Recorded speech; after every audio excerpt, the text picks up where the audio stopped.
5 years ago today, I had my first trip to Disney. And since my first trip, I have now become an annual pass holder and have scanned into the park over 100 times. Today, I'm going to be sharing with you 12 items that I never travel into the parks without, and how these 12 items help make my park days feel less chaotic and more memorable. The first thing on my list should go without saying, but it can absolutely make or break your park day. Comfortable shoes. I know that we're all about an aesthetic these days, and we oftentimes want to make sure that our fit is appropriate for IG and social media. But listen to me when I say a park day is not the appropriate time to be breaking in new shoes. You need to go with your old faithful shoes that you know are comfortable enough to get 10 to 15,000 steps in. The average person walks about 12 to 15,000 steps on a full day in the park. So make sure that the shoes that you choose for your fit are not only cute, but also comfortable. The next item that I never travel without, ponchos. Listen to me and listen to me carefully. Florida weather can be very bipolar, and heading to Disney is one of those times when you can't necessarily trust what Alexa says the weather is going to be.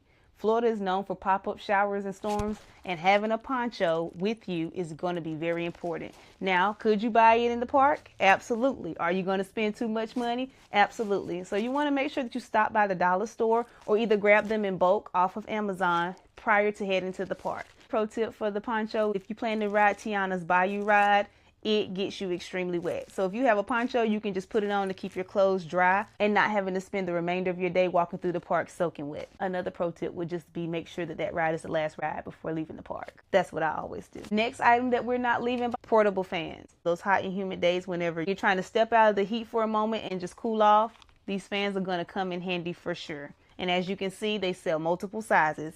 Again, is this available for you in the park? Yes. Is it expensive? Yes. So should you bring it with you?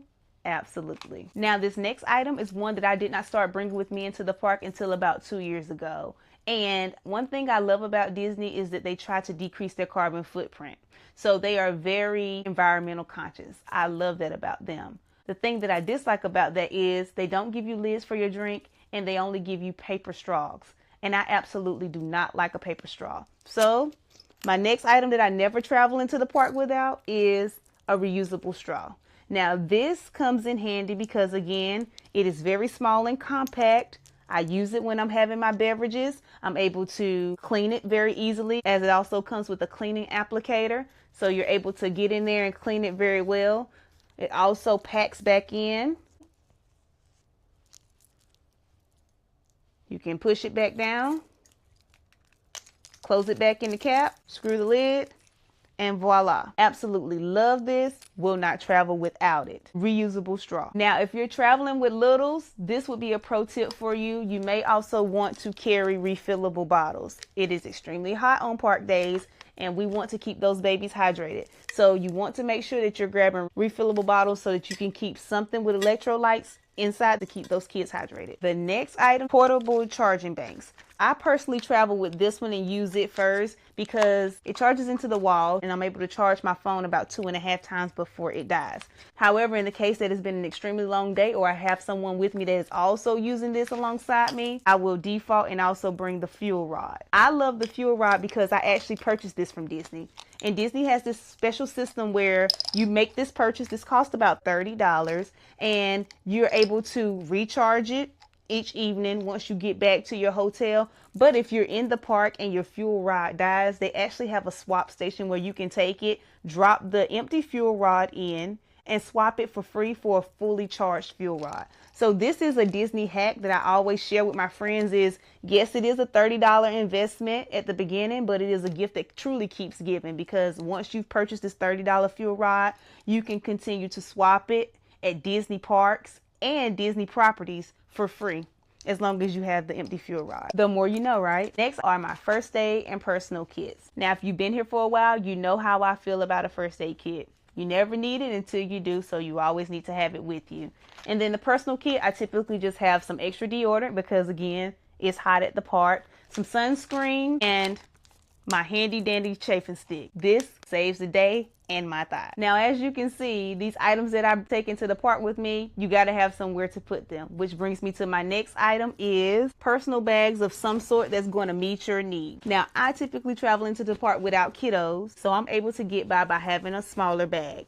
I typically will use one of my Loungefly bags. As you can see, it has plenty of space in it, an additional fuel rod, and a poncho. These items that I'm telling you I travel with, I really do travel with those things. However, I've had my niece and one of her friends with me in the park before, and I have taken a bag that was this size. As you can see with this bag, it actually has a bottom zip part, which I really like because on those days when you actually have to use your poncho, you can put the poncho in the bottom of the bag, zip it up, and now your wet clothes are tucked away and not in the way of other things inside your bag. So you want to make sure that you think about the size of your party and making sure that you're traveling with a bag that is going to suit the needs of you and your party. So solo, kiddo. Now, this last time that I was in the park, I will say that I actually traveled with this, which is a very small crossbody, big enough for me to have my AirPods, any change or cards that I need to take into the park, identification, and my phone. I really like this bag because it has the clip for my cell phone. I'm able to just clip it on here, throw it across my body, and that's it. And I absolutely love how free I felt because I had everything I needed close to my person without having to have a big bag. Which takes me to the next thing that I don't travel without. I try to be a minimalist as much as possible in the park because, again, it's hot days, you're riding rides. Typically, whenever you're riding rides, you have to take off any hats, sunglasses, ears. So when I take my ears off, I make sure that I have an ear holder. So what I do with that is you open the ear holder up, put your ears through the middle of it, clip it, and now, whether you have a bigger bag or a smaller bag, you just clip that on. And now you have an easy and functional way to keep up with your ears. If I happen to be carrying a bag that day, I can either clip my ears here to the side to keep up with them, or most times I'll just clip it to the handle of the bag to make sure that I'm able to keep up with everything. The next item, a gift card. Gift card can save you so much money. I typically will go to Sam's Club and buy them because they usually have them on sale. So I'm able to get like a $500 gift card for anywhere between $487 and $494.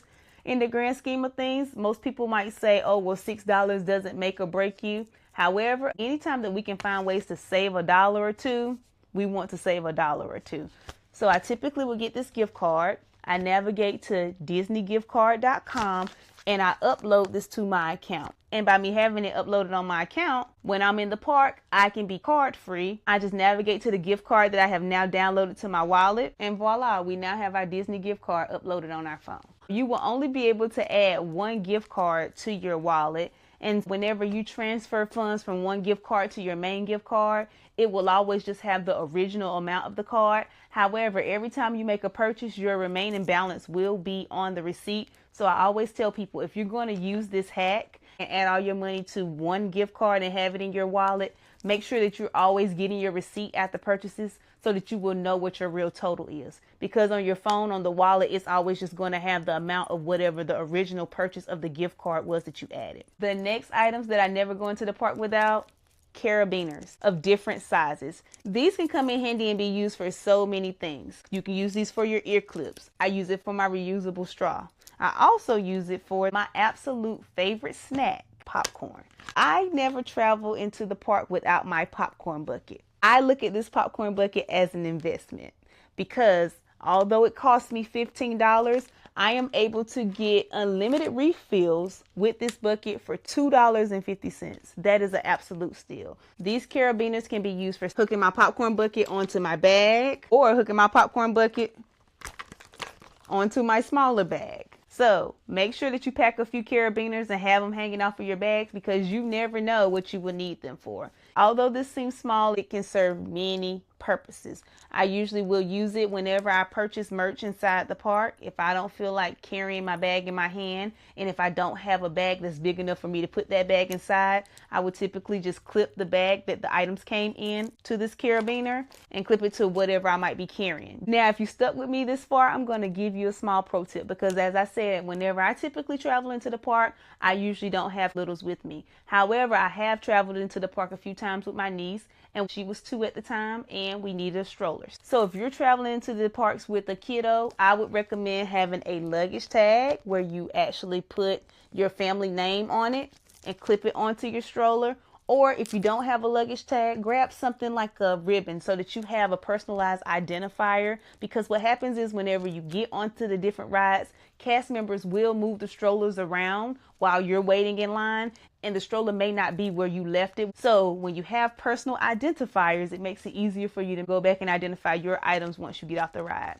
Something as simple as this little plastic tag. You can use an index card or either a sticky note, write your family name on it, stick it inside, and place it on your stroller. I guarantee you it's something that seems very menial and minute, but it will make a world of a difference on a hot day whenever you're coming back from a ride and trying to find your stroller so that you can put your little one back in it. So now that I've shared these 12 things that I never travel without, I want you to drop in the comments and let me know what's one thing that you never traveled to Disney or any amusement park without, as I'm always interested to know what items are similar to those that I typically bring and what might be different. And who knows, the item that you share may be helpful for someone else as they're planning for their upcoming travels. Now, you know you're my travel tribe, and I have to make sure I look out for you all. I've linked all of my Disney travel essentials in my storefront to make sure it's easy for you to go in and grab whatever you need for your upcoming adventures. As always, pack smart, travel well, and make the memory. Mwah.